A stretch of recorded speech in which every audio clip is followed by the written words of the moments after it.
Oxe, algumas pessoas foram removidas aí. Não, eu não, dessa vez não removi ninguém, não. Não, mas é porque tá dando esse bug. Renato removeu Mariana semana passada sem querer desse mesmo jeito. Começou a gravar, viu? Ah, Foi a vamos Eliane lá. que foi removida. Que foi removido aí? Foi a Eliane. Rapaz. Vai lá. Tá, vamos lá, gente. Iniciando aqui nossa aula de hoje. Vamos falar aqui um pouco de uma das aplicações da equação de Nest, que é a utilização dessa equação para a construção ou para a explicação das pilhas de concentração, tá? O que são as pilhas de concentração? Pilha de concentração é aquela na qual eu tenho aquele mesmo esquema da pilha normal que a gente conhece, o Becker, os eletrodos imersos, só que aí no caso eu vou ter os eletrodos iguais e vou ter as soluções também iguais, ou seja, mesma solução e mesmo eletrodo. A única diferença é que eu vou ter soluções com concentrações diferentes em cada compartimento da célula. E essa diferença de concentração vai dar origem àquilo que a gente chama de um potencial, tá? De um potencial elétrico, tá? E essas pilhas que originárias ou oriundas dessa diferença de concentração são assim chamadas de pilhas de concentração, tá? Então aqui, isso que eu acabei de comentar com vocês é a abordagem clássica das pilhas de concentração, certo? É a descrição básica, tá? E aí eu vou mostrar aqui um pouquinho rapidinho a equação de Nest, como que a equação de Nest prevê esse potencial atribuído a essas pilhas de concentração, tá? Porque como as pilhas de concentração elas vão ser criadas levando em consideração condições fora do padrão, porque as concentrações são diferentes de 1, digamos assim, 1 mol por litro, então nada mais justo do que utilizarmos a equação de Nest para poder prever o potencial dessa pilha, beleza? Então, aqui no slide já tá mostrando para vocês aí, já tem um textinho aí mostrando a descrição da pilha de concentração, que foi o que eu acabei de comentar com vocês. E aqui a gente vai descrever a pilha de concentração na qual a gente está utilizando uma célula que contém uma solução de sulfato de zinco, tá? E aí o que acontece? Eu montei uma pilha, tá? De sulfato de zinco, com os dois eletrodos de zinco, né? E aí aqui está mostrado para vocês o esquema, né? Vocês vão lembrar a notação da pilha, né? Vocês estão vendo aqui, ó. Deixa eu só pegar uma caneta aqui para a gente poder comentar aqui rapidinho, tá? Então aqui está aqui a minha notação da pilha, tá aqui os meus dois eletrodos, ó, zinco, zinco, né? E aqui as respectivas soluções, beleza? Então vocês estão percebendo, ó, sulfato de zinco com concentração 0,1 molar, né? E aqui eu tenho sulfato de zinco com concentração 1 molar, né? Então essa pilha representada por essa notação é um exemplo típico de uma pilha de concentração, beleza? E agora vamos tentar estudar ela aqui com mais calma, certo? Por exemplo, a primeira dúvida que pode surgir, né? A primeira questão que pode surgir. Vocês lembram que na minha anotação, essa parte aqui esquerda, ela representa quem? Ela representa o ânodo, né? Cada dia que passa, minha letra fica pior nesse negócio aqui, tá? E essa parte à direita representa o cátodo, tá? Então, de onde foi que veio isso, professor? Isso é notação, né, das pilhas que a gente viu lá no início. Tá? Então, isso é convencionou-se a organizar as pilhas dessa maneira, a própria UPAC, né? Então, isso a gente já viu lá no começo da nossa disciplina. Tá? E aí alguém já pode perguntar, professor, mas se tudo é igual, os compartimentos aí são iguais, por que que o de menos concentração é o ânodo e o de mais concentração é o cátodo? Tá? Então, já é uma primeira questão que surge. Outra questão que surge a respeito disso a pergunta, né, professor, qual o potencial atribuído a esse tipo de célula, né, a esse tipo de pilha, na qual o senhor tem somente uma variação de concentração? Qual o potencial atribuído a isso? Como que calcula? Então é isso que a gente vai ver aqui, tá? Primeira coisa, do jeito que a pilha está montada, né, do jeito que a pilha está, a anotação da pilha está sendo apresentada aqui para a gente, eu já posso inferir algumas coisas aqui, certo? Primeira coisa que eu posso inserir, já apareceu uma coisa aqui fora do lugar, tá? Deixa eu ver aqui, tá? Primeira coisa que eu posso inserir. Por enquanto, esqueçam essa parte que eu estou marcando. Não olhe para cá, tá? Depois a gente vai comentar sobre isso aqui. Eu quero que vocês olhem aqui para as equações, tá? Então, o que acontece? Aqui eu já estou escrevendo as equações correspondentes a cada compartimento, né? O ânodo, que é o compartimento de esquerda, né? Eu tenho o zinco sofrendo o quê? Oxidação, né? Se é o ânodo, é o compartimento onde ocorre oxidação. Então, o zinco sólido vai sofrer aqui oxidação, tá? Ele vai sair do zinco sólido e vai para o zinco 2 mais aquoso, com essa concentração aqui. Que isso já tinha sido mostrado na pilha, tá? Então, na verdade, essa tarefa que eu estou fazendo aqui para vocês, por exemplo, era para vocês fazer, tá? Que tarefa é essa, professor? Se eu tivesse mostrado para vocês somente a notação da pilha, vocês teriam que escrever, estar aptos a escrever esse tipo de equação que eu estou escrevendo. A partir da notação, vocês têm que estar aptos a escrever as equações, tá? Então, beleza. Do jeito que a pilha está escrita, o ânodo é esse, tá? Do jeito que a pilha está escrita, o cátodo é esse aqui de baixo, tá? Ou seja, o cátodo é onde ocorre a redução, tá? Então, eu vou ter o quê? Eu vou ter o zinco 2+, que no caso é o zinco SO4 aqui, né? Vai ser o zinco 2+, eu vou pegar trabalhando só com zinco. Ele vai receber 2 elétrons, né? Proveniente lá da oxidação, vai formar o zinco sólido, né? Então, a gente tem aqui as duas equações. E aí, esse zinco 2+ aqui, ele é o zinco que possui a concentração de 1 mol por litro, né? E o zinco do ânodo é o zinco que possui concentração de 0,1, tá? Então, toda essa organização que eu estou escrevendo aqui, gente, não são coisas aleatórias. Eu estou escrevendo de acordo com o que a notação da pilha está me apresentando. Beleza? Do jeito que a notação está me apresentando, eu vou escrever, tá? E aí, quando eu corto aqui, ó, 2 elétrons nos reagentes, com 2 elétrons aqui nos produtos, e aí eu faço a somatória, para poder chegar na equação global, percebe que tem zinco sólido aqui nos produtos e zinco sólido aqui nos reagentes. Também cancela, né? Então, a gente tá fazendo cancelamento, né? Cancelamento. Aí, no final, quando cancelarmos aqui tudo que dá para cancelar, ou seja, espécies iguais, mas em lados opostos da nossa equação química, e aí eu faço o cancelamento, no final só vai sobrar zinco 2+, né? Zinco 2+ com a concentração de 1 mol por litro, e vai sobrar zinco 2+ com concentração de 0,1 mol por litro, né? E essa equação aqui, ela representa um típico processo de diluição, né? A equação global para essa pilha está representando o que, gente? Um processo de diluição. O que é diluição, professor? É quando eu tenho uma solução concentrada e aí eu faço alguma coisa para aquela solução diminuir a sua concentração.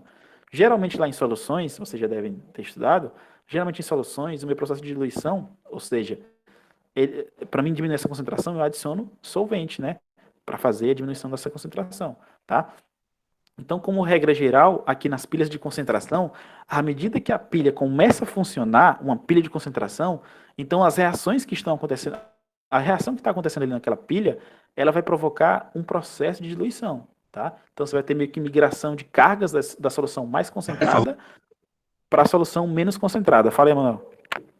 Reexplica aí, por favor, essa parte aí. Como é essa parte aí da concentração? Não, ó. Eu tô querendo mostrar para vocês, ó, com a notação da pilha, eu consegui escrever a equação de oxidação e de redução, ou seja, a equação atribuída ao compartimento do ânodo e do cátodo. Beleza, então, a partir da notação, eu escrevi isso, as duas semi-reações. E aí, eu faço o cancelamento, né? Tem elétrons no produto, elétrons no reagente, tem zinco sólido nos produtos, zinco sólido nos reagentes. Quando eu cancelo tudo, a minha equação global vai ser o quê? A minha equação global vai ser zinco 2+ 1 mol por litro, se transformando em zinco 2+ 0,1 mol por litro, tá? E essa passagem aqui de zinco 1 mol por litro para zinco 0,1 mol por litro é o quê? É um processo de diluição, ou seja, um processo de diminuição de concentração, né? Então, o funcionamento da pilha de concentração, ele é, como é que fala? O funcionamento da pilha de concentração, ele está intimamente relacionado com um processo de diluição, ou seja, um processo de diminuição de concentração. Ou seja, eu tenho a passagem ou a migração de um ambiente que tem mais cargas para um ambiente que tem menos cargas, né? Ou seja, se você imaginar que a concentração de zinco 2 na solução 1 mol por litro, ela vai ter mais carga do que uma solução 0,1 mol por litro. Então você vai ter uma migração de carga. E isso vai ocasionar ou vai ser consequência do processo de diluição. Tá? Então, o funcionamento de uma pilha de concentração, ele está intimamente relacionado com o processo de diluição. Tá? Deu para entender aí, Emanuel? Ou os outros também? Uhum. Beleza. Deixa eu ver. Tá. Então, chegamos aqui na equação global. Tá? Certo. Antes de chegarmos aqui no ponto-chave da questão, porque quando eu mostrei a notação da pilha, eu falei duas coisas que precisaríamos explicar, né? Que é como calcular o potencial para uma pilha desse estilo e, e a explicação por que a pilha está escrita desse jeito. O ânodo é a solução menos concentrada e o cátodo é a solução mais concentrada, tá? Então a gente vai olhar isso aqui com calma. Agora vocês vão olhar para essa notação que eu estou marcando aqui agora à direita, tá? Tá aqui, ó. Certo? Aqui, ó. Fala assim, ó. Note que o compartimento do cátodo em uma célula de concentração sempre contém a solução mais concentrada. Então tá aqui, ó, o cátodo e a solução mais concentrada. Por quê, professor? Ou no caso, o próprio texto já está explicando aqui. Porque esse compartimento, ou no caso o cátodo, ele tem uma maior tendência a aceitar elétrons, ou seja, a minha solução mais concentrada, que é aquilo que eu acabei de falar para vocês, aquela minha solução mais concentrada é ela que possui uma maior carga positiva. Por quê? Aqui é uma solução de zinco 2+, aquoso, né? Solução de zinco 2+. Então, se eu comparar o zinco 2+ aquoso 1 molar e o zinco 2+ aquoso 0,1 molar, e eu for comparar isso em termos de aceitar elétrons ou em termos de processo de redução, quem que estaria mais apto, quem que teria maior tendência a aceitar elétrons? É aquela espécie que tem mais cargas positivas, que no caso é a minha solução mais concentrada, a solução que apresenta 1 mol por litro, né?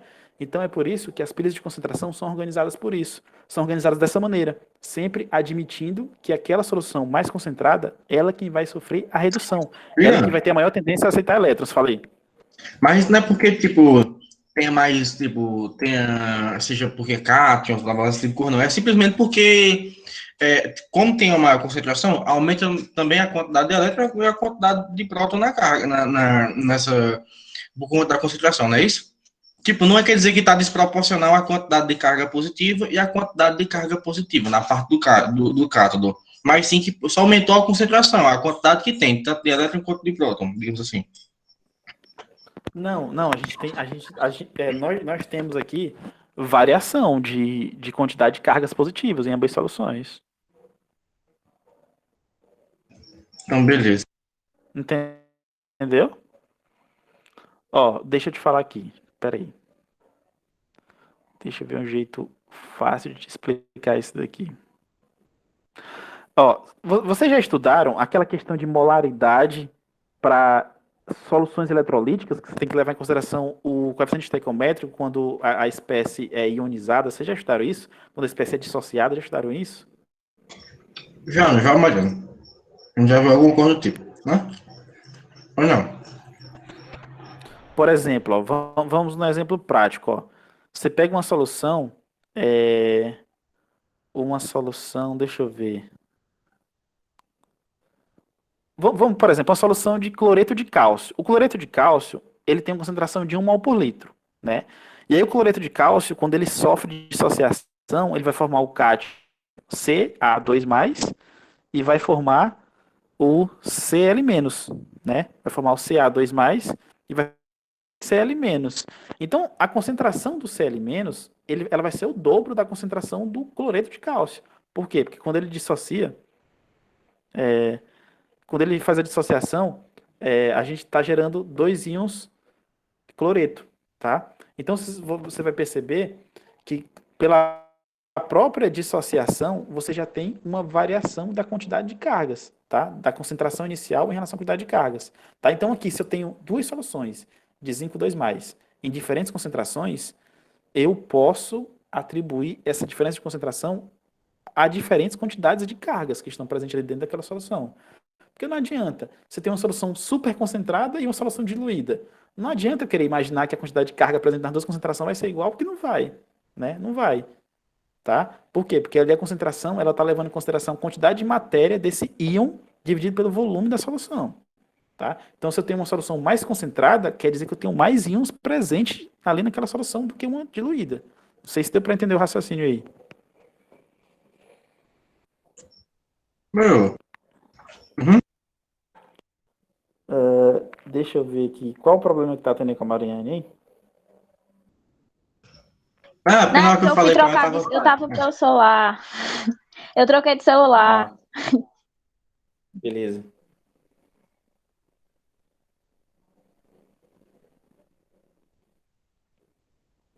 dá licença que eu tenho dois telefones. Vai, continua. Tá, vamos lá. Essa explicação, ela também pode ser melhorado, também tem uma explicação razoável se utilizarmos o princípio de Le Chatelier, princípio de Le Chatelier, né, lá do equilíbrio químico, né? Então, por exemplo, você tem aqui você tem aqui o processo de redução, né, do zinco. Então, vamos trabalhar aqui com o nosso zinco 2+ da nossa pilha, né? O zinco 2+ aquoso, mais 2 elétrons, mais formando o zinco sólido, né? Então, a tendência, de acordo com essa equação aqui, a tendência, preste atenção, a tendência para a redução, para acontecer a redução, ela vai aumentar com o aumento da concentração de zinco 2+. Então, à medida que eu aumento essa concentração de zinco 2+, mais redução eu vou ter. Ou seja, quando aumento essa concentração aqui, o equilíbrio é deslocado aqui para a direita. Tá? Então, mais o processo de redução vai estar acontecendo. Então, quanto Consequentemente, mais tu aumenta a concentração, mais se desloca no sentido do cátodo, é isso? isso. Entendeu? Então é por isso, Beleza. então são duas explicações. Então, se eu tenho duas equações de redução, duas possibilidades, né? Eu tenho duas possibilidades para redução. A do zinco 1 mol por litro e a do zinco 0,1. Só que a gente sabe que não vai acontecer as duas possibilidades, só vai acontecer uma, porque vai acontecer redução em um compartimento e oxidação no outro. Mas digamos que eu tenho essa mesma equação aqui, e uma com 0,1 e outra com 1. E aí o princípio de Le Chatelier, ele já consegue determinar isso. Ele fala que a tendência para acontecer a redução, ou seja, a tendência para a redução aumenta com o aumento da concentração de íons zinco 2+. Porque o aumento desse carinha aqui, ó, vai fazer o equilíbrio se deslocar para a direita. Se o equilíbrio se deslocar para a direita, significa que está tendo mais redução, ou está tendo redução. Tá? Então, é outra explicação razoável do ponto de vista da química, entendeu? Então, Beleza. Então, a partir dessas duas explicações aqui, dessas duas notações aí, a gente já consegue resolver ou entender por que que a pilha é escrita desse jeito, tá? Por que que a pilha é escrita desse jeito? Ou seja, o ânodo é aquela onde vai acontecer a oxidação, é aquela espécie que tem a concentração menor. E o cátodo é aquela espécie que tem concentração maior, ou seja, ela tem a maior tendência a sofrer redução, tá? Ou seja, a aceitar os elétrons, beleza? Então a gente já consegue prever a questão do fluxo de elétrons, né? O fluxo de elétrons, ele vai sair sempre da questão da solução, ele vai sair sempre da Para solução menos diluída. concentrada para mais Isso, concentrada. isso, tá? Deixa eu ver aqui. Agora a questão da matemática é simples, gente, ó. A matemática que a gente vai fazer é aplicar a equação de Nest, né? Toda aquela equação que vocês já tinham visto, né? A única diferença aqui agora é que vocês vão pegar em consideração aqui o ln de Q, né? O quociente reacional, que é produto dividido por reagente. Então vai ser o produto, que é o zinco 2+, o mais diluído, dividido pelo zinco 2+ concentrado, né? Ou seja, produto por reagente, ou seja, o zinco diluído dividido pelo zinco concentrado. Sempre aquela questão lá do Q, né? O nosso Q, quociente reacional, ele tem a mesma expressão da constante de equilíbrio, ou seja, é produto sobre reagente, tá? Então é tranquilo. Então agora depois de toda essa questão de teoria, vamos aqui para um exemplo prático, tá? Na verdade, o exemplo prático vai ser calcular o potencial para essa pilha que eu escrevi lá para vocês a notação. Tá? Então, um exemplo prático vai ser isso. Vou pegar, né, essa pilha e vou tentar descobrir o potencial atribuído àquela notação. Tá? Aquela notação lá, que é o que eu tinha falado para vocês no início. Quando eu faço substituição, toda matemática, né, faço uma simplificação, ou seja, R, T e o F, eu já fiz a multiplicação do R vezes o T e dividi por F. E aí já deu esse valor aqui, ó, 0,0257. E aí o V é o número de elétrons, que no caso lá é 2, né? A gente tem 2 elétrons envolvidos, então tá aqui, ó. E aí o ln do 0,1, solução mais diluída, dividido por 1, que é a solução mais concentrada, né? E aí tem uma questão aqui, ó. O potencial padrão, gente, ó, é zero, tá? Por que, professor, que é zero? Porque eu estou tratando dos mesmos eletrodos, tá? Se eu estou tratando dos mesmos eletrodos, o meu potencial padrão, que é o cátodo menos o ânodo, vai ser aqueles números lá da tabela, né? O potencial padrão, eu não falei para vocês que são os números tabelados? Aí você vai lá na tabela e é o mesmo eletrodo. Aí você vai pegar o mesmo valor. Aí é ele menos ele mesmo, que é zero, né? Só que vocês não podem confundir, tá? A pilha de concentração, ela tem um potencial associado a ela, que é o que a gente está calculando aqui agora.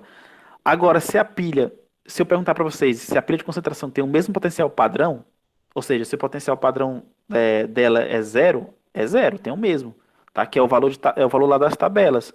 Porque você vai olhar lá, o valor da tabela, o cátodo e o ânodo. Só que o cátodo e o ânodo é a mesma coisa, então você vai pegar o mesmo valor na tabela. E aí ele menos ele é zero. Então não existe, né, o potencial padrão para uma pilha de concentração. Beleza? E aí por isso que ele aqui já aparece o zero, e aí aqui embaixo a equação já começa com esse menos. Por quê? Porque o primeiro termo aqui foi zero. E aí tá aqui, ó, certo?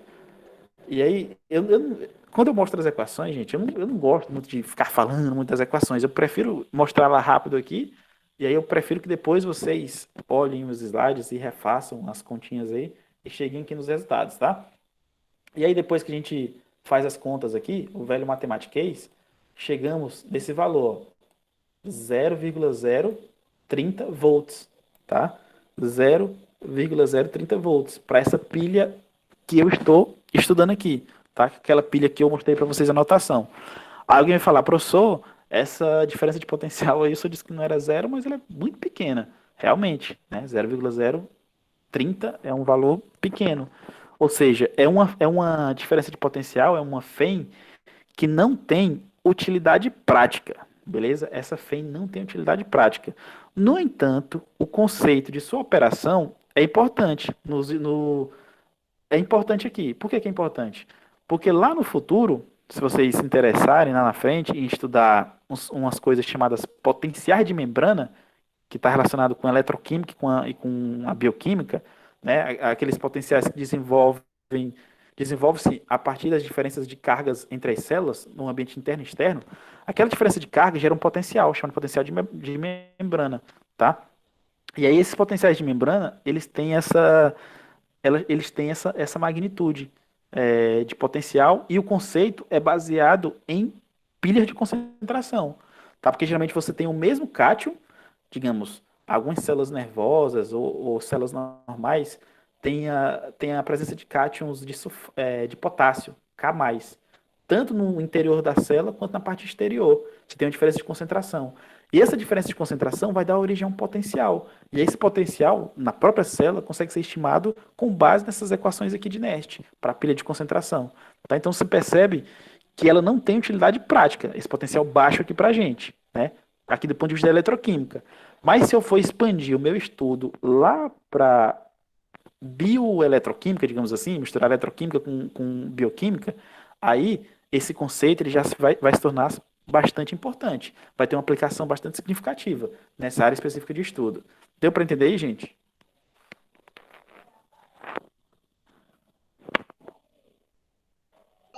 Professor, Pode falar. então quer dizer que, assim, essa de concentração, o potencial, ele se baseia somente nas diferenças de concentração, não é? Isso. Somente nisso. E aí é aquilo que eu falei para vocês. Um exemplo prático acontece nas células, tá? A diferença de concentração de íons nas células gera uma diferença de potencial, que é o chamado potenciais de membranas celulares. Então, é uma aplicação importante dessa questão de diferença de concentração gerar um determinado potencial. Interessante. É uma pequena pilha. Isso, tá? Então vocês estão vendo aqui, é aquilo que eu falei. Aí vocês vão falar assim, em termos, geralmente no laboratório, não é comum, você não vai construir uma pilha de concentração, né? Porque ela não vai ter aplicabilidade prática, porque a FEM é muito baixo, o potencial é muito baixo. Mas nós estudamos a fim de termos o conhecimento, porque sempre é bom. E também é importante porque o conceito dessa pilha de concentração pode ser expandido para essa questão aí das diferenças de concentrações em meios celulares e extracelulares, que vai gerar diferença de potencial, foi o que eu acabei de falar para vocês, beleza? Então, desde dos nossos estudos aí com a equação de Nernst, passamos a avaliar, no caso, o efeito da concentração na diferença de potencial de uma pilha, né? Porque o grande legado da equação de Nernst foi justamente isso. Eu aprender a trabalhar com pilhas fora da minha condição padrão.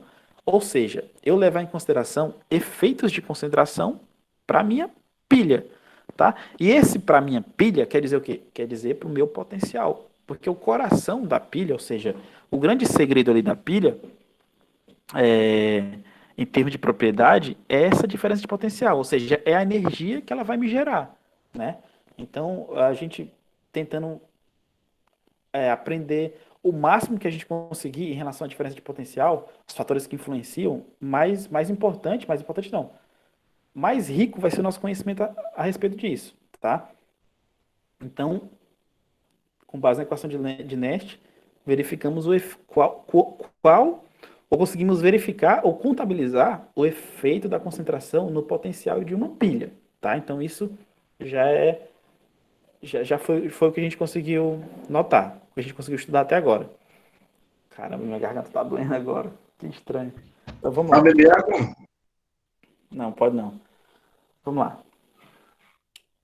Agora, mas não é problema de garganta seca, não sei. Posso estar querendo ficar gripado.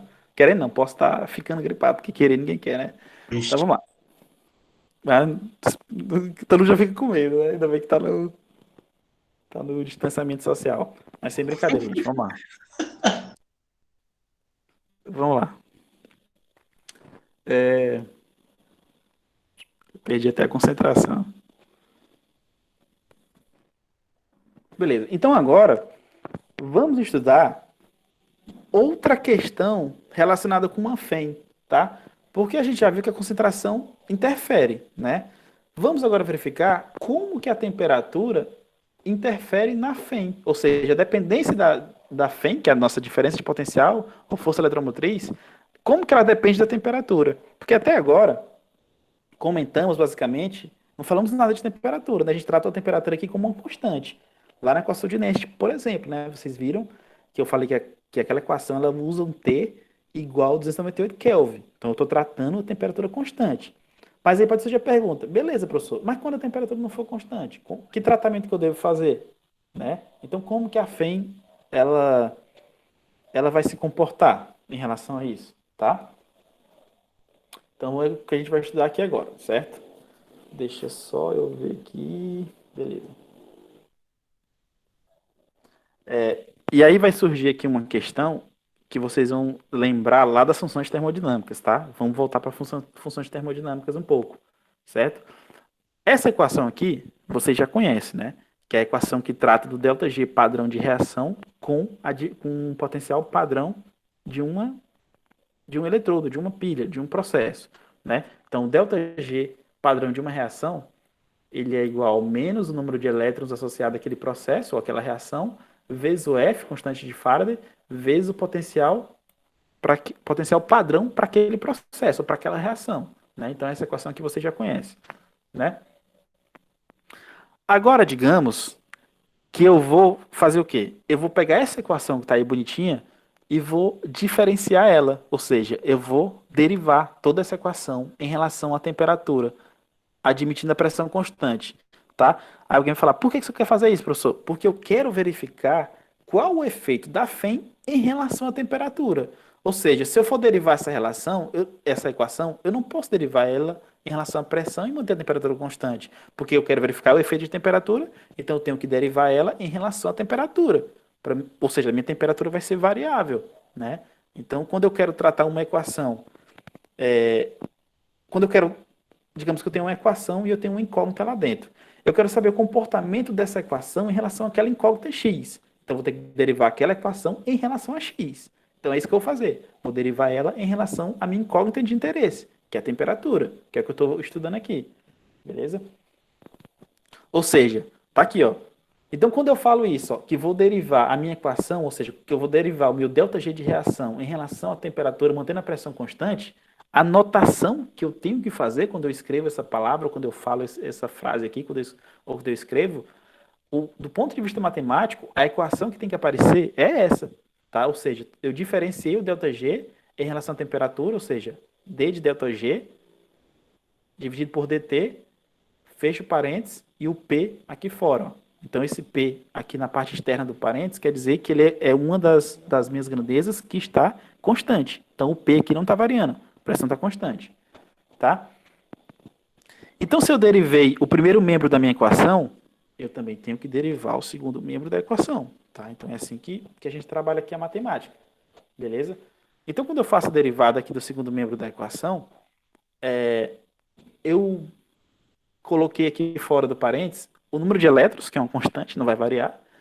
A constante de Faraday, que também não vai entrar na derivada, que é uma constante, né? O próprio nome fala, constante de Faraday, então ela está aqui na parte externa. E aí eu vou derivar somente o meu potencial padrão em relação a dt, tá? Então aqui, de cara, eu já tenho uma questão para resolver, tá? Ou, na verdade, uma solução, porque dentro desse parênteses eu já tenho a minha relação de E, que é o potencial padrão, em relação à temperatura, tá? Mas vamos com calma, vamos desenvolver mais um pouco essa equação aqui, certo? Essa equação aqui, ó, a derivada de ΔG em relação a dt é igual a menos ΔS, tá? Essa aparece aqui um ΔS, tá? De onde é que vai aparecer? Vai aparecer daqui, ó. Vocês vão lembrar que o dG, né, a energia livre de Gibbs, é igual a V dp, né? Parece siglas de xingamentos, né? É até estranho ficar falando isso. Menos S dt, né? Então essa equação aqui vocês já lembram, né? Que é a nossa equação para a energia livre de Gibbs, tá? Se eu estou trabalhando com pressão constante, né? Se eu estou trabalhando com pressão constante, esse termo aqui vai para o espaço. Ele some. Então, vai virar só um dG, né? Vai virar só um dG menos S dt, né? E aí também eu posso organizar isso como sendo um dG dividido, ó, o dt está multiplicando S, então ele vem para o outro lado dividindo. Vai ser um dG dividido por dt, que vai ser igual menos S, tá? Tá aqui, ó. Beleza? Então, ó, esse meu d ΔG dividido por dt, mantendo pressão constante, igual menos ΔS de reação, ele apareceu por conta dessa derivada aqui, por conta dessa expressão aqui, tá? É óbvio que aqui eu tô derivando em relação ao próprio valor de G, mas não vai modificar nada. Se eu trabalhar com ΔT aqui e trabalhar com ΔS aqui, vai dar na mesma. Então, só quero deixar claro para vocês que esse meu primeiro membro aqui da minha equação, ó, que é esse mesmo aqui, ele está associado a menos a entropia, a menos uma variação de entropia, tá? Aí alguém já vai falar, já vai achar meio estranho, porque começamos a trabalhar com ΔG e agora já apareceu um termo entrópico, né? Então, eu só quero mostrar para vocês que esse termo entrópico, ou seja, essa equação aqui, ó, tá, o envolvimento da entropia aqui, ela apareceu em vão. Ela já veio como consequências lá do meu tratamento com a equação fundamental da termodinâmica lá, que envolve o ΔG, que envolve a derivada de G. tá? Então, o aparecimento desse delta de reação, delta S de reação, ele apareceu daqui, tá? Do próprio trabalho aqui dessa equação de DG, tá? Só para ficar claro para vocês. Então, agora, o que eu vou fazer? Agora, o que eu vou falar para vocês? Vocês vão concordar comigo que eu vou falar para vocês agora. Essa derivada, ó, eu tô apontando com o dedo para a tela do computador. Meu Deus do céu, que absurdo. Ó, essa derivada aqui, ó. É grave. Vocês estão percebendo que eu tenho uma derivada em relação a um delta. É uma coisa muito esquisita. Então a gente vai pegar esse termo, ó, e não vai ficar trabalhando com ele, tá? Vamos preferir ficar trabalhando aqui com delta S, que é um termo Vai mensurável, construir sinais, vai lá. né? Matemática Isso. básica. Então vamos trabalhar com delta S, né?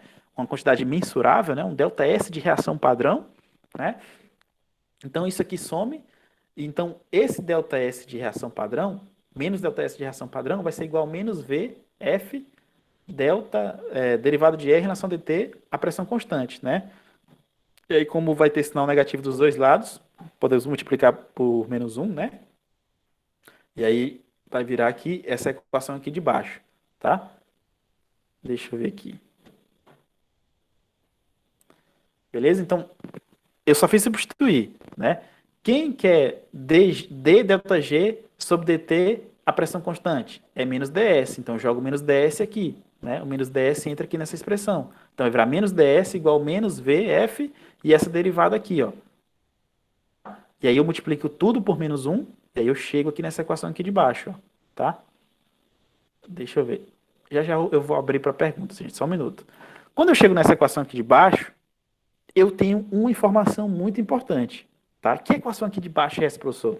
É essa última aí, que é a do delta S de reação é igual a VF vezes derivada de E em relação a dt a pressão constante. Então, essa última equação aí, tá? Essa equação, ela é importante por conta disso que está escrito aí no slide de vocês, ó, no nosso slide. Ó. Fala assim, ó, a partir da variação do potencial padrão com a temperatura, podemos medir a variação da entropia padrão para uma reação de uma célula, tá? Então isso é muito interessante, gente. Porque, por exemplo, digamos que eu esteja fazendo um trabalho com quantitativo em uma pilha eletroquímica, em uma célula eletroquímica, e aí eu pego, eu consigo calcular o valor de E. Ou, na verdade, esse meu valor de E padrão, ele depende da temperatura. E aí depois eu faço uma derivada dele em relação à temperatura e vou ter um valor numérico. Com esse valor numérico, na hora que eu multiplicar esse valor numérico pelo F e pelo número de elétrons ali envolvido, eu vou dar origem a uma grandeza termodinâmica. Que grandeza termodinâmica é essa, professor? É o delta S de reação. Ou seja, através de medidas eletroquímicas, eu também posso chegar no delta S de reação, tá? Ou seja, posso medir variação de entropia padrão para uma reação de uma célula, desde que eu tenha o conhecimento do comportamento de E, que é o meu potencial de célula, em relação à temperatura, tá? Então, essa equação era interessante por conta disso. Então, a dependência da FEM com a temperatura vai me dar origem ao quê? Vai me dar origem à entropia. Com essa dependência, eu consigo calcular a entropia, tá? Querem falar alguma coisa, algum comentário? Não entenderam ou entenderam? Falem aí. Eu deixei no chat.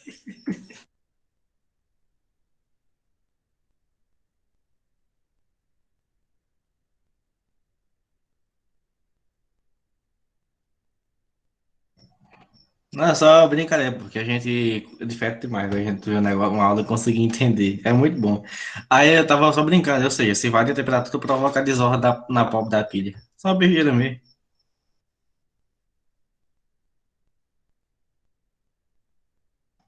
Espera, morreu?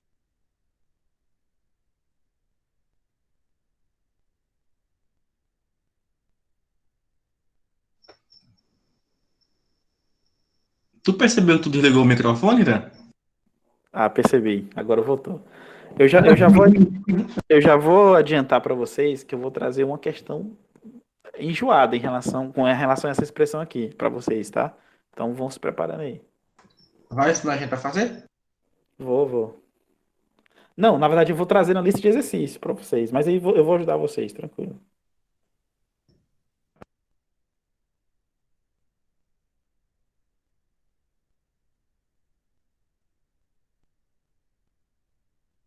Vamos lá. Já que estamos falando de funções termodinâmicas, né? Então já vamos encerrar logo essa questão de termodinâmica de pilhas.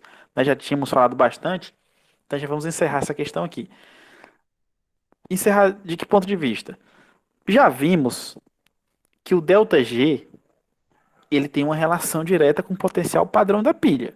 Inclusive no slide passado tinha isso. Então isso aqui a gente já sabe, tranquilo. Agora, nesse slide anterior, apareceu também uma relação do potencial da pilha, potencial padrão da pilha, com ΔS. Tranquilo. Beleza, professor. E alguém pode falar, professor, tem alguma relação do ΔH de reação com o potencial da pilha? Tá? Tem alguma relação? É isso que a gente vai ver agora. Por quê? Porque eu falei que para a gente fechar a termodinâmica, a gente precisa, no caso, já que trabalhamos com ΔG, ΔS, se eu trabalhar com ΔH, então praticamente eu fechei. As principais propriedades termodinâmicas aqui do ponto de vista da química, eu vou basicamente fechar a relação delas com o meu E padrão de reação para uma pilha. Então, do ΔG, eu estou só repetindo, ΔG eu já tenho a relação, do ΔS apareceu agora, então agora vamos descobrir uma para ΔH também, né? Por que eu quero falar do ΔH? Porque o ΔH, vocês sabem que que ela é uma propriedade bastante importante do ponto de vista termodinâmico, né? Porque ele que vai dar os indicativos aí dos processos endotérmicos e exotérmicos, né? Que é o ΔH é aquilo que a gente consegue medir no laboratório, geralmente na termoquímica, né? Quando você vai lá num calorímetro, coloca lá uma espécie no calorímetro que vai sofrer uma reação, vai liberar um calor, aquele calor ali, se o calorímetro for um calorímetro a pressão constante, todo calor a pressão constante é igual a entalpia. E aí você vai ter a entalpia daquele processo. Portanto, Todo calor a pressão constante é entalpia. é entalpia. Portanto, a entalpia ela tem muito mais significado para a gente aqui da química do que energia interna. Né? Porque todo mundo começa a estudar a primeira lei, né? Energia interna, aí depois da energia interna chega na entalpia. Mas para os químicos, a entalpia é muito mais importante que a energia interna. Beleza? Ou seja, importante que eu digo em termos de praticidade, em termos de facilidade de medir. Então, eu estou só falando isso para mostrar para vocês que a entalpia é importante. Aí lá na frente, a gente descobre que o ΔS também é importante em relação à desordem, né? E aí lá na frente também na termodinâmica, aí descobre que o ΔG é mais importante que o ΔS, porque ele trata dos processos espontâneos e não espontâneos. Então é meio que um degrau, você vai subindo, né? Degrau, degrau, em termos de importância e utilidade aí, tá? Então para fechar com, eu ia falar com chave de ouro, que bordão antigo. Para fechar aqui a nossa relação de propriedades termodinâmicas, vamos falar um pouquinho do ΔH, tá? Essa equação que está sendo mostrada na tela de vocês, vocês já conhecem, né? Que é aquela equaçãozinha do ΔG, que relaciona ΔG com ΔH e com ΔS, né? ΔG de reação é igual ao ΔH menos T ΔS, né? Então é a equaçãozinha básica, a gente consegue ver inclusive no ensino médio, em livros de ensino médio, né? A gente consegue ver essa equação aí. Então tá lá, bonitinha. É a equação que relaciona o ΔH e o ΔS, né? As nossas três grandezas termodinâmicas que eu acabei de mencionar com vocês, em termos de interesse aí, tá? Agora o que eu vou fazer com ela, com essas equações aqui? Eu vou pegar o meu ΔH e vou isolar. Tá aqui, ó. O ΔH eu vou isolar. Então como que eu vou isolar? Vou deixar ele sozinho desse lado e vou passar o menos T ΔS para o outro lado com o sinal trocado. Então vai ser ΔH igual ao ΔG mais T ΔS. Então só fiz pegar esse termo aqui, ó, T ΔS, e joguei lá para o lado esquerdo, com o sinal trocado. Então tá aqui. Por que eu fiz isso, gente? Porque eu quero trabalhar com entalpia agora. Então, se eu quero trabalhar com ela, eu quero descobrir a relação dela com o potencial da célula, nada mais justo do que deixar ela isolada, né? Ela que eu estou estudando aqui agora. E aí, o que eu vou fazer agora? O ΔG de reação, eu já sei a relação dele com o potencial padrão de uma pilha. Tá aqui, ó. Essa equação aqui, vocês já viram. O meu ΔS de reação, vocês também já viram a relação dela, do ΔS de reação, com o potencial da pilha, que foi o que acabamos de ver aqui no slide anterior. Tá aqui, ó. Né? Então deixa eu voltar, ó. Tá aqui, ó. O ΔS de reação. Tá aqui, ó. Acabamos de descobrir a relação dele com o potencial da pilha. Então o que foi que eu fiz aqui, gente, nesse próximo slide? Eu só fiz substituir os termos, tá? Então ΔG já conheço, a relação dele com o potencial da pilha. ΔS também conheço. A única diferença é que vai aparecer um Tzinho aqui agora, ó. Tá? Vai aparecer um Tzinho aqui agora, certo? Deixa eu ver aqui. Tá?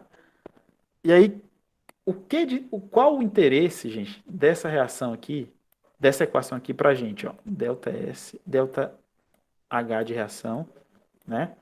Qual o interesse dessa reação aqui, dessa equação aqui pra gente? O seguinte, ó.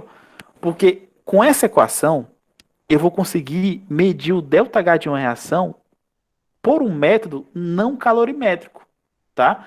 Porque geralmente, quando eu falo de ΔH, nosso conhecimento já vem automático. Não, ΔH é um calor de reação, beleza. Então como que eu vou medir um calor de reação? Um calorímetro, né? Ou com qualquer método que envolva calorimetria. São os métodos de DSC, métodos de TG, termogravimetria, tudo isso envolve calor, tá? São métodos lá da química analítica. E o calorímetro não, é um método mesmo da termoquímica, tá? Então, com essa equação, eu vou conseguir medir o ΔH de uma reação através de métodos eletroquímicos. Que métodos eletroquímicos não são métodos calorimétricos, não envolve calor, envolve fluxo de elétrons, envolve eletroquímica. Então, a grande sacada dessa equação o negócio massa dessa equação é isso. É eu conseguir calcular um ΔH, que é uma quantidade, que é uma grandeza eminentemente calórica, através de métodos eletroquímicos. Tá? Então, vocês já perceberam que sempre que envolve eletroquímica e funções termodinâmicas, a gente sempre consegue descobrir uma coisa massa. Já começou lá com ΔG, que é uma equaçãozinha simples, mas mostra uma coisa bem massa, que é a relação de espontaneidade, que é a relação do ΔG com o potencial padrão, né, que mostra a espontaneidade. Aí o ΔS também já mostrou uma relação massa. E aí quando você vem para o ΔH, fica mais interessante ainda, né, porque você está trabalhando com uma grandeza calórica, digamos assim, e ela sendo determinada por um método não calórico. Né? É uma espécie de ponte, ou uma espécie de alternativa para você medir o ΔH de uma reação. Eu achei interessante essa equação aqui por conta disso. Você está conseguindo calcular uma propriedade fora do padrão, ou seja, meio que fora do lugar de onde ela sempre é calculada. Ou seja, por vias alternativas, digamos assim. Tá? Vocês conseguiram entender, gente, esse último slide aí?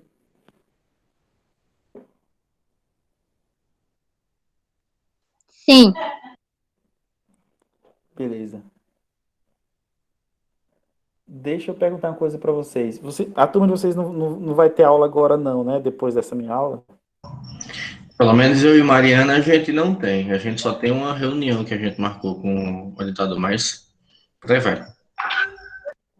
A gente tem, professor, aula de estágio 2. Ah, beleza. Então... Galera, aqui tá insano, viu? A chuva e o trovão. Não, então tranquilo. Eu vou encerrar aqui a nossa aula por hoje. Eu vou encerrar a aula por hoje. E em breve eu vou estar postando a gravação e a gente dá continuidade à disciplina. E assim que eu tiver respostas, se eu vou estender a disciplina sim ou não, eu vou colocar lá no Classroom. E aí quando eu colocar também a lista de exercícios, vocês vão ficar sabendo, vai estar lá, tá? E em breve tudo vai acontecer nessa semana aí, beleza, gente? Em breve. Professor! Estou falando que vai acontecer nessa semana. Pode falar, Eliane. O senhor vai fazer alguma aplicação dessa fórmula em alguma questão em forma de vídeo e mandar pra gente? Isso é muito interessante, né? Gostei muito do que você fez semana passada. 3 vídeos explicando pra gente como é que fazia. Eu também gostei muito. Eu não ia fazer não, mas eu vou fazer agora. Eu vou fazer então. Pra gente sair da só, eu vou fazer então. Obrigada. Isso, parabéns. Pois valeu, gente. Boa noite e até a próxima e curtam a chuva aí, que é sempre bênçãos de Deus aí, certo? Valeu, velho. Amém. Fica aí na chamada aí. Boa noite. Boa noite. Boa noite.